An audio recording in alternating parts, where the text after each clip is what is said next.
welcome everybody.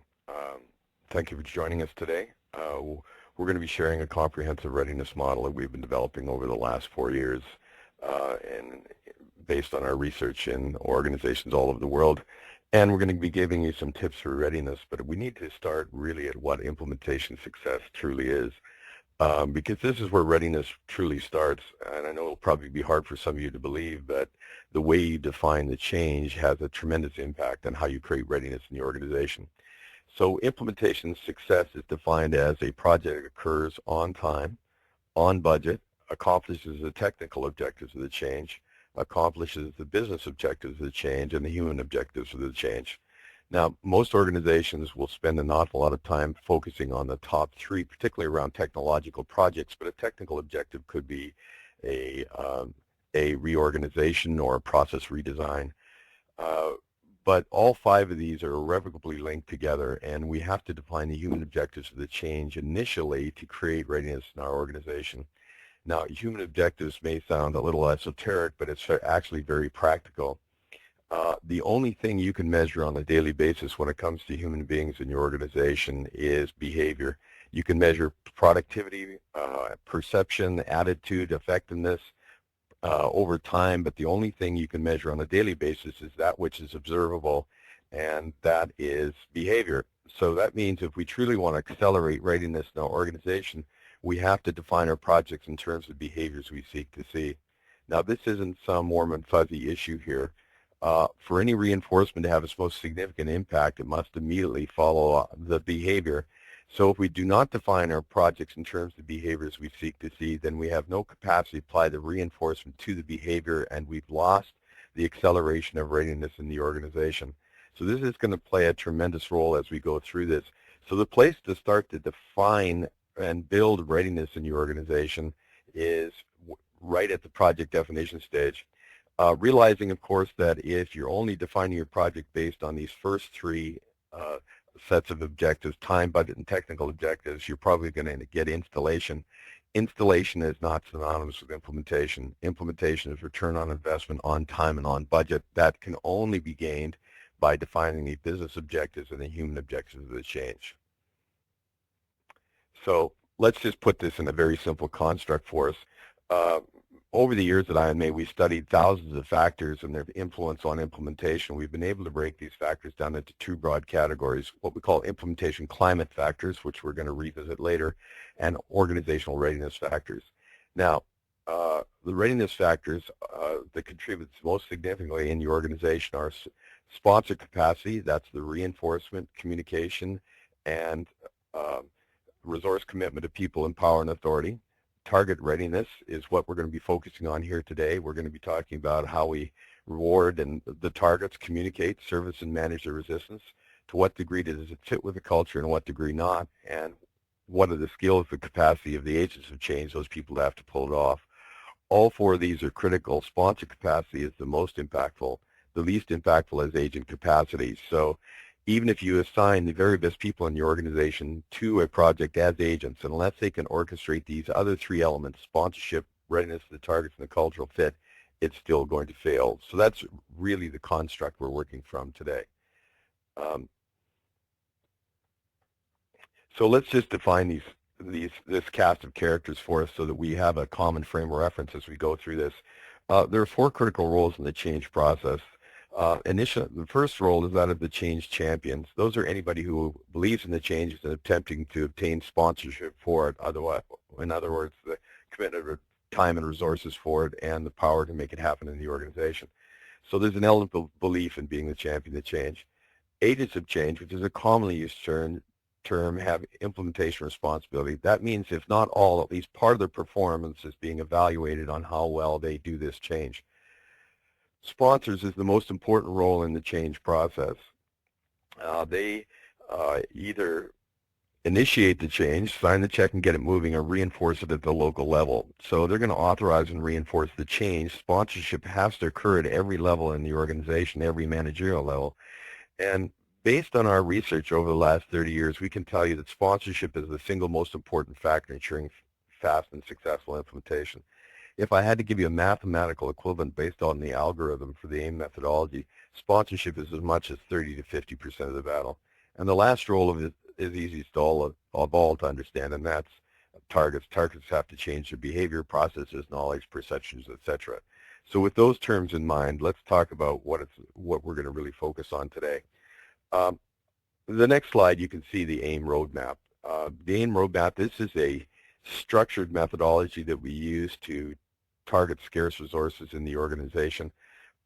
We realize that one of the things from the practical world is you will never have the full complement of resources you believe necessary to implement the change perfectly.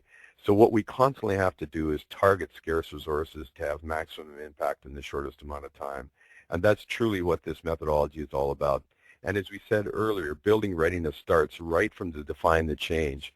Now, no amount of implementation expertise can compensate for poorly defined implementation.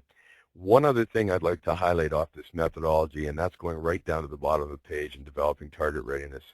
Hopefully, two things you'll take away from this very brief session. Number one, that resistance is inevitable, and number two, that it's not necessarily logical, or what's logical to you is not necessarily logical to everyone else. If resistance was logical, nobody'd smoke and we'd all be skinny. Nobody drink caffeine and nobody drink alcohol, and about 80% of my lifestyle would be gone. So the thing to understand as we go through this, a communication plan is not an implementation plan. So most people think they can deal with resistance simply by communicating more and more. And you're going to find out from the session today that if all you do around your readiness plan is communicate, you're actually going to generate more resistance in the organization. So we are always trying to target our resources early in the implementation process. Given that we have scarce resources, those resources have to be targeted to have maximum impact in the shortest amount of time. Next. So I don't know if anybody's old enough like I am to remember the old Fram oil filter commercials on TV. They used to say, you can pay me now or you can pay me later. And when it comes to resistance, since we know it's inevitable, you really have those two choices. And after doing this stuff for 30 years, I've yet to discover the third no payment option. But in the practical application of this, folks, every one of us, every individual, every work group is going to be somewhere on a continuum between full resistance and full readiness. Many people came to me over the course of my career, and we started to look at this a few years ago, and somebody came to me and said, well, Don, what would it take to get an organization 100% ready? Well, I don't know. I don't think 100% readiness is possible because resistance is a function of disruption, and we'll talk about that later. But so we're going to be on a continuum between readiness and resistance. Actually, in the long run, it is much easier and cheaper to achieve return on investment for your projects by investing in readiness than have to spend all your resources trying to manage the resistance. And if you don't spend any resources in managing the resistance, you're going to get it with sub-optimized structures, sub-optimized systems, sub-optimized processes. So if we understand that resistance is inevitable and not necessarily logical, if we want to implement at speed, then we're going to have to allocate resources to managing the resistance or creating readiness in the organization. In fact, the faster we want to go, the more resources we have to devote to creating readiness in the organization as opposed to managing the resistance. Now, because we're trying to target scarce resources to have maximum impact in the shortest amount of time, we're going to have to be able to know what to do. So the most important value any change agent can bring to their organization is not the meticulous plans they put together, but the unplanned interventions, those things they do immediately to help readiness of the targets across the organization or in any specific target group. So as much as this is a planning methodology, as much as it's a delivery methodology, realize that your job as a change agent and as a sponsor is to be able to intervene in the organization to have maximum impact in the shortest amount of time. And some of those interventions are going to be unplanned, and those interventions are going to have the highest value to the organization. One of the things we know from our work over the years is that you can't underestimate the fear of the unknown as a source of resistance. Resistance is always determined from the frame of reference of the targets. That means in order to manage anybody's resistance, you must be in their frame of reference. And I can't emphasize enough that for many people, the fear of the unknown is a very powerful source of resistance. Um, there's an old French expression that roughly translates. I think it says, for many people, the pain of uncertainty is much stronger than the certainty of pain. The devil that you know is better than the devil that you don't. The fear of the unknown is what keeps many people from moving. It is the only way I can explain why people stay in bad jobs or bad marriages, or I used to do some work with abused women who had been battered by their husbands. It's not the desired state that keeps many people from moving. It is the first few steps into the unknown that keeps people from moving. Ergo, if we want to create readiness, we have to make those first few steps as easy as possible. And so one of the things we're going to focus on as we go through here is how to create readiness early in the process. And that's by making the first few steps as easy to take as possible. Whether it's the use of pilot projects or practice sessions or beta sites, those first few steps have to be safe, and they have to be able to be taken in a way that is at low risk to the people trying to change. So we'll talk about that and how we use those practice sessions and pilot projects to make this easier.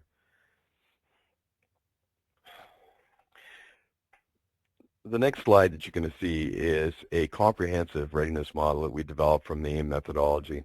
And this is going to examine, and we can actually pinpoint now where any individual or any work group is between the continuums of installation and implementation and full resistance to full-on readiness. And so this model is based on 5 different indices of creating readiness in your organization: the information, willingness, ability, confidence, and control. And we're going to just briefly examine each one of these to show you what it does as far as creating readiness in the organization. The first box we need to look at is the information box. And the information box is very critical to setting up everything else. This is the antecedent or the activator for everything that happens in your organization, but it's not the be-all and end-all that people think it is when it comes to dealing with resistance in the organization. First thing people have to understand is the context. Whether it's a business case for action or how it fits into the strategy, people need to know 3 basic issues about the change. What are we changing? Why are we changing it? And what happens if we don't change it, or what are the consequences of not changing? That's the context. But every part of that context then must be translated down into the target's frame of reference. If you want to build anybody's commitment to anything in the organization, you must address 3 basic questions in it for them. Number 1, what's in it for me, and what does it mean to me, and how does it all fit? And so the explanations of the change cannot remain at the 50,000-foot corporate level. So that information box is going to have the context. It's going to have what you would typically consider your communication plan for the implementation process, and it's going to have feedback loops. No communication should go out around your implementation that doesn't have a feedback loop associated with it, because what you're doing is communicating out and bringing resistance back in the organization. So God forbid you're going to send out an email, but if you do that, have an email Dropbox. If you use town hall meetings, have a way to gather the questions, not just during the town hall meeting, but for days or weeks after it. If you use FAQ sheets or Q&A sheets in your organization, have a way to cycle them over and over and over again. Answer the same question different ways for different frames of reference. So the communication can't compensate for an implementation weakness. So we're communicating out, bringing resistance back, always with the feedback loop. So let's talk about the next indicator for willingness in for readiness in your organization. That's the willingness issue. Number 1, people need to know what success looks like. How will they be measured, and what will success look like? Number 2, what is the motivation? Does it solve a problem or exploit an opportunity for them? And number 3, what is the reinforcement? What are the positive rewards if they achieve the change, and what are the negative consequences if they don't? And this all has to be set up. And this has to be set up prior to doing any of the work in the ability box. So setting up the willingness structure, setting up the reinforcement structure in the organization is critical In fact, it'll have 3 times the impact of what your communication will have in the organization. Now, the next is the ability box, where most organizations expend a huge amount of time without creating the willingness first. Um, I don't know how many billions of dollars are trying to waste it every year trying to train willingness issues. You know, if we just send old Joe to end user training for the 4th time, maybe he'll pick it up this go round. The problem is these constantly masquerade as one another in the organization, but one has to preclude the other. One has to precede the other. So many times people say, I can't do that, and what you really understand is they don't want to, or they say, I don't want to, and what they're really worried about is they're afraid they can't. So they have to have the skills, obviously. That's your basic skills training. They have to have the resources available to them to be able to change, and that includes the time to be able to do it. And the one that's constantly overlooked is practice and feedback. Somebody once told me if you want to, for something to become a habit, you have to do it 21 days in a row. They were probably trying to sell me a day planner or something, but uh, what that indicates to me is you want to place old habits with new habits. You have to be able to repeat the new behavior over and over and over again. And it must be repeated in a specific type of environment. It must be repeated in a low-risk environment. If I repeat the new behavior and on the second time I make a mistake and I'm punished for it, that's never going to become a habit. In fact, the organization will become risk averse. So we have to create a safe learning environment. We have to repeat the new behaviors constantly under situations of gradually increasing risk. And there's absolutely no sense in doing that if you're not providing people with feedback on their performance. And everybody should have a model, whether it's a super user or someone to look at, that can do it right in their organization so they can see under completely low risk conditions how somebody else does it right in the organization. Don't overlook the importance of practice and feedback on whatever it is that you're doing. The other thing that's going to have a significant impact on our readiness is the overall confidence in the organization. No change occurs in isolation. It occurs in the context of all the lessons previously learned around the change, around changes in your organization. So everything is done in the in terms of the context of the history of the organization. So every change actually occurs in the context of 2 things: everything competing for resources at the same time, and all the lessons previously learned. Confidence is also impacted by the relationships in your organization. Do we have faith in the sponsors that are driving this, and trust and credibility? Do they have trust and credibility with us? And do we have trust and credibility with the change agents, with the target group? So the overall trust in the organization is very critical as well. Do people view sponsors as matching what they say with what they do, with what they reinforce? Now, there's less strategic things that can be done short term over the confidence, but it does have a significant impact on the speed of how we create readiness in the organization. The other thing that will have a significant impact on whether people are ready for the change or not is how much control they experience from their frame of reference. Control, things like input, involvement, and influence lead directly to feelings of control. Higher feelings of control reduce resistance in the organization. So do people feel that they have influence over the people in power in the organization or the people implementing the change? Have they had direct input into this project, or have they been directly involved? Have they been involved in decision, design, implementation? Now, we have a very simple rule, and that is even if you can't get people involved in deciding what to change, get them involved in how to change it. If you wanted to set up the maximum resistance possible and create the least amount of readiness, just tell people what to change, then tell them how to change it. You'll get resistance to both content and method, double your pleasure, double your fun. So involvement is a choice as a strategy in creating readiness. Not every change warrants the use of involvement as a strategy in deciding what to do. But there is just about every project has an opportunity to get people involved in figuring out how to get it done. So one of the things we know that happens many times in organizations, and I don't know if you've ever experienced this, has anybody out there ever seen change agents out there trying to implement stuff they don't believe in themselves? And all that does is generate level upon level of resistance. So realize that before change agents are turned loose, they are targets of the change, and they have to make the psychological transition from being targets to being agents and champions of the change before they're put out in the organization. So it's incumbent upon your project teams to be able to manage their own resistance within the project team and be able to create readiness in the project team to go out and be able to deal with the resistance. Now, one of the most important thing I could probably give you about resistance in this very simple presentation is to depersonalize resistance. Resistance is not about you. It's not about your project. It's not about your competency. It is a process that's going on in the targeted change and must be allowed to happen. All resistance is an attempt to protect or defend the frame of reference. That model for how the world does, and is supposed to operate, all resistance is an attempt to keep that consistent. And the more we start poking at that model, the more resistance we're going to generate.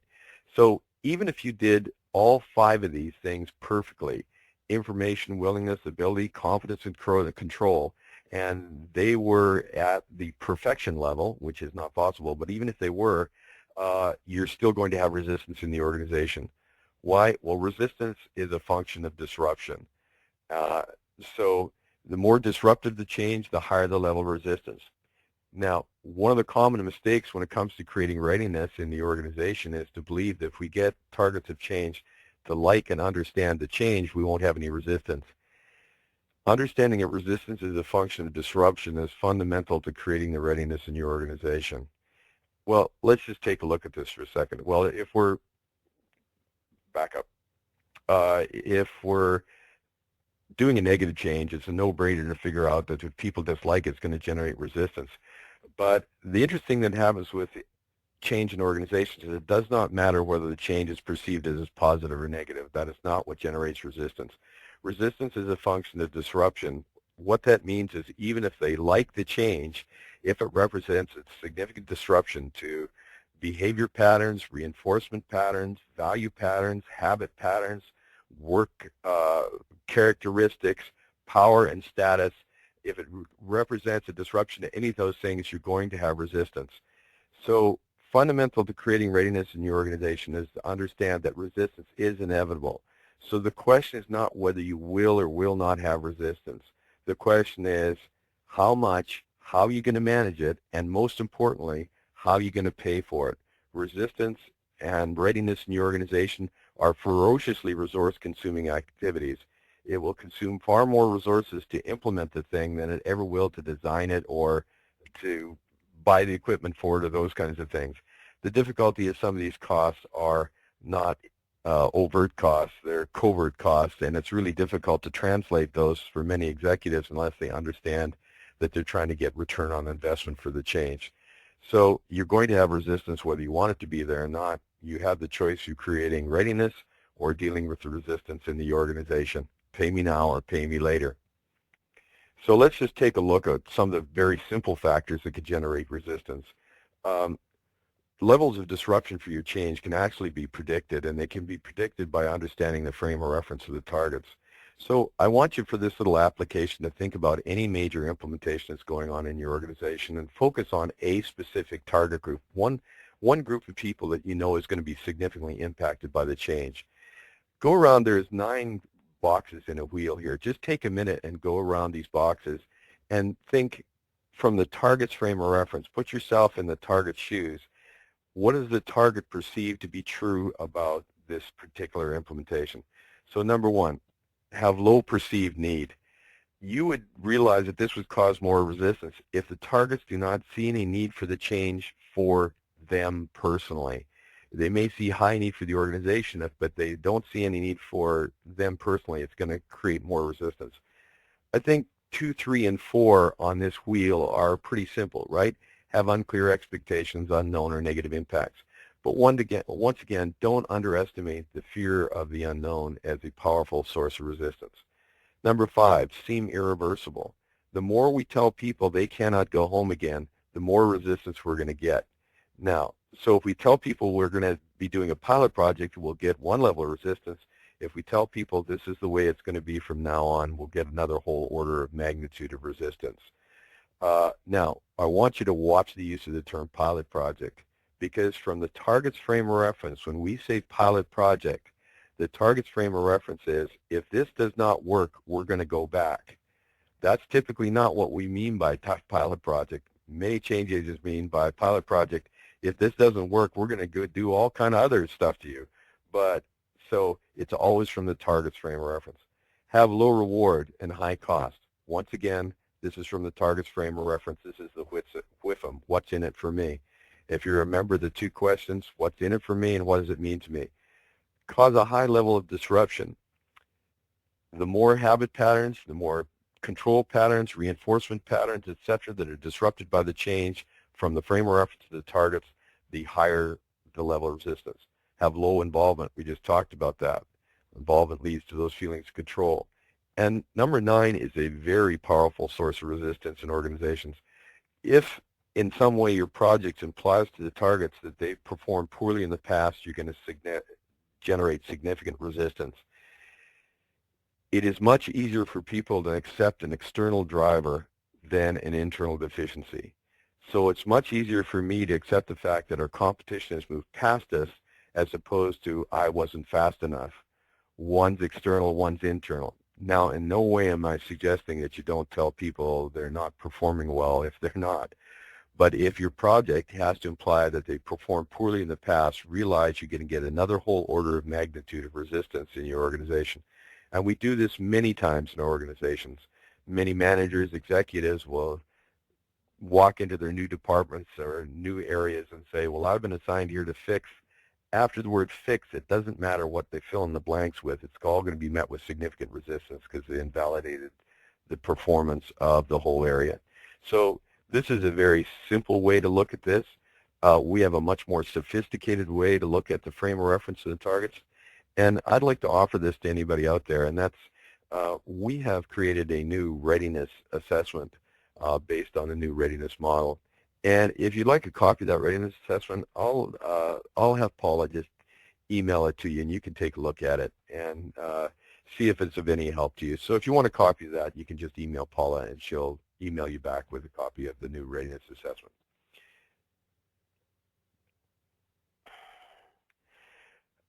On this next slide, we have a very simple model that explains how you get resistance to a positive change. There's a whole, this model only has predictive value if people initially like the idea. There's a whole different model based on loss of control if they dislike the idea. But for the sake of demonstrating this particular model, people start out in uninformed certainty. They're confident. They believe it's a good idea. As the disruptions start coming closer and closer to home, pessimism starts to rise in the organization or rise in the individual, and we get into a place called informed doubt. Now, if we don't deal with the resistance, people actually can check out from supporting a change.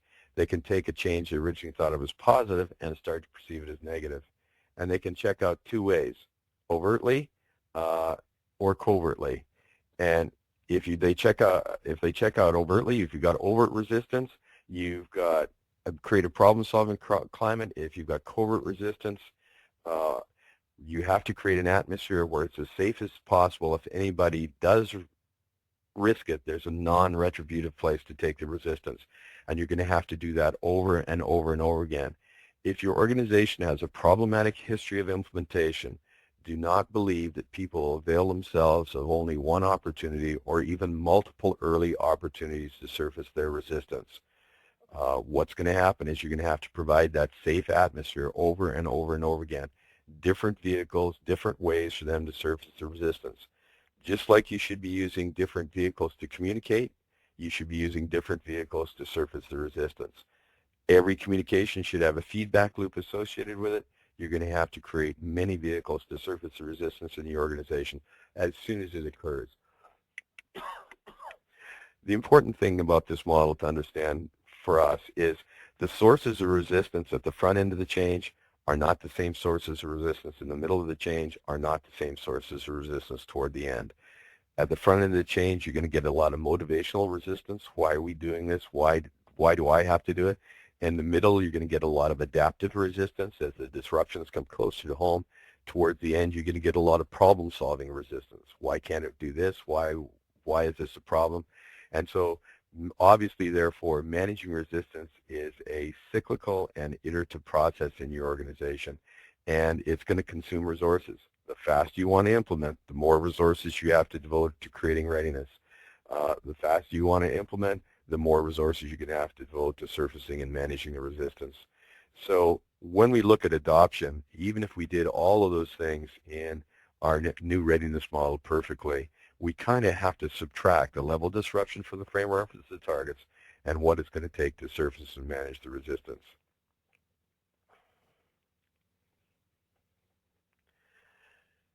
So the other thing about communication is if you're trying to communicate a change, then your communication should be a symbolic representation of that it is a change. So if the standard ways that you communicate are through email and town hall meetings, then those are the last things you should be utilizing to create a major change, because there's no psychological cue that says that this is different. So on the slide, you can see all different kinds of different ways to communicate. And you're going to have to get creative. And this is not just creation for the sake of being innovative. It is the psychological cues that something is different in your organization. So the communication must symbolize that which you're trying to create. In fact, your whole implementation must symbolize that which you're trying to create. So many organizations right now are trying to do transformational projects. So if you're trying to do transformational projects, then your communication should be transformational. It should symbolize that something is radically different in the organization. So therefore, should your reinforcement should be transformational. Your sponsorship has to be transformational. What sponsors have done in the past is not significant enough, is not of a order of magnitude enough to be able to create something different. So your communication has to symbolize that which you're trying to create in the organization. So there's really only one option from our perspective here, and it goes back to what we said earlier, and that's we really either have to invest in readiness now or prepare to pay more for resistance. Now, as much readiness as you're going to invest in, you're not going to eliminate all the resistance in your organization. There'll be unanticipated consequences that you can't predict simply because you don't understand all the frames of reference and the way they're being impacted by the change. But you can pay me now or pay me later for this stuff, and after we go through this, I think you can probably understand that the place to invest is in readiness, and as opposed to trying to manage the adaptation after the resistance has been generated. So you can invest in readiness and increasing the speed of adaptation, or you will have to pay for resistance in your organization because you didn't create that readiness. And if you don't manage that resistance, then your change is going to suboptimize.